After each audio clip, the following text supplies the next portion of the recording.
आज के इस लेक्चर में आप सबका स्वागत है। मिलर इंडेक्स पढ़ने के बाद और विभिन्न प्रकार के क्रिस्टलों के बारे में जानने के बाद हम लोग को ये जानना भी जरूरी है कि लैटिस इंटरवल कैसे निकालें या क्रिस्टल तल के बीच की दूरी कैसे पता करें।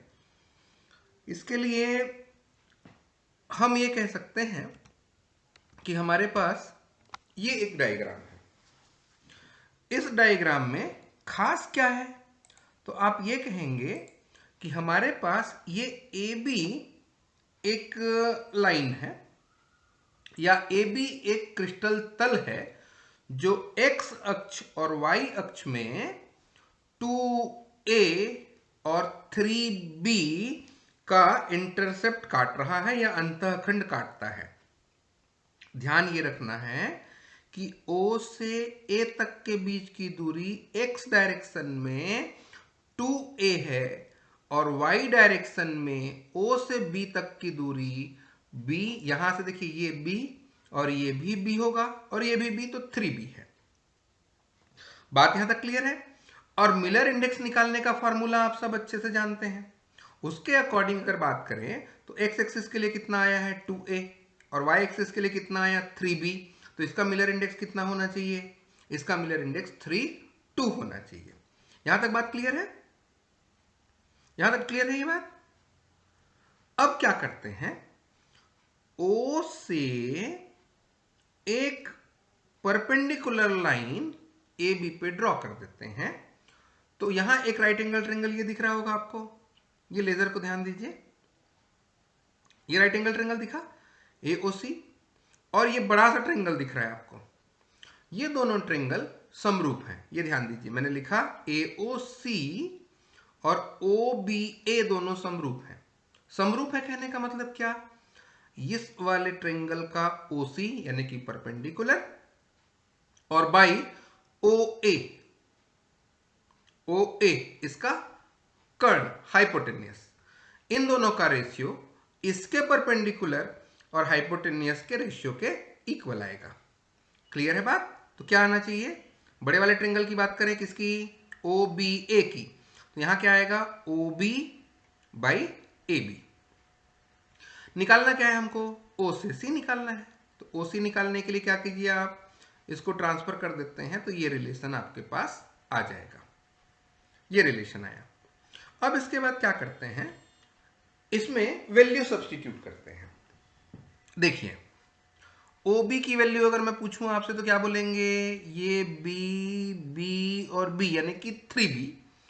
और अगर मैं आपसे पूछूं OA कितना है, ये OA की वैल्यू कितनी है, तो आप बोलेंगे OA के लिए ये A और A यानी कि 2A है। अब बताइए AB कितना होगा? क्योंकि ये राइट एंगल ट्रेंगल है, इसमें पाइथागोरस थ्योरम लगा दीजिए आप। तो क्या होगा? ये 3B का स्क्वायर प्लस 2A का स्क्वायर इक्वस टू AB का स्क्वायर। यानी कि आप ये कहना चाह रहे हैं AB होगा वो root under OA square plus OB square के इक्वल आएगा। OA और OB की वैल्यू रख देंगे। OA कितना हो जाएगा? 2A स्क्वायर हो गया। OB की वैल्यू 3B स्क्वायर हो गया। क्लियर है बात? आगे गए तो ये जो नंबर आपके अंश में था, न्यूमरेटर में था, इसको हम ऐसा लिख सकते हैं, ये नीचे आ जाएगा यहां। और इसको अगर मैं रूट के अंदर ले जाऊं तो इस नंबर का होल स्क्वायर होगा। और ये टर्म आया, ये वाला टर्म। यहां तक क्लियर है? ये रूट के अंदर चला गया, रूट के बाहर था, रूट के अंदर गया, तो ये स्क्वायर हो गया इसका। अब एक काम करते हैं, इसमें भी स्क्वायर है, ये भी स्क्वायर है, तो होल स्क्वायर के फॉर्म पे लिख देते हैं। तो ये देखिए 3b by 3b plus 2a का स्क्वायर है और 2a और 3b इंटू 2a का होल स्क्वायर है। अब क्या करते हैं, ये वाले 3b को इस वाले 3b से कैंसिल करवा दिए और ये 2a इस 2a से कैंसिल हो गया। अगर ये कैंसिल हुआ तो क्या बचेगा? यहाँ ये 2a बचा और यहाँ क्या बचा? 3b। क्लियर है बात? अब इसके बाद क्या करते हैं, अगर O और C के बीच पे देखें आप, वापस देखिए O से लेकर के C के बीच में ये क्रिस्टल प्लेन हुआ 1 2 3, 4, 5 और 6 क्रिस्टल तल आप खींच सकते हैं। तो OC को, इस OC को 6 पार्ट में डिवाइड कर दिया आपने। क्या मिलेगा? क्या मिलेगा आपको? आपके पास आ गया D की वैल्यू निकालनी है। देखिए OC 6 भाग में बट गए, तो OC बाई 6 हुआ। OC की वैल्यू रखिए, OC की वैल्यू रखेंगे और 6 को रूट के अंदर ले जाएंगे, तो 6 का स्क्वायर हो गया। अब ये 2 3 जा 3 बार में आ गया और 3 2 जा 2 बार में आया। 3 की जगह क्या लिखेंगे आप? H, वो मिलर इंडेक्स के हिसाब से, और 2 की जगह क्या लिख दिए? K। ये बात तो हम लोग कर लिए 2D के लिए। यही चीज अगर 3D में होता, त्रिविमी होता, तो यहां एक और लेना पड़ता, L वाला। यहां L और लेते आप, तो क्या निकल के आता त्रिविमी के लिए? यहां पे हो जाता D इक्वल्स टू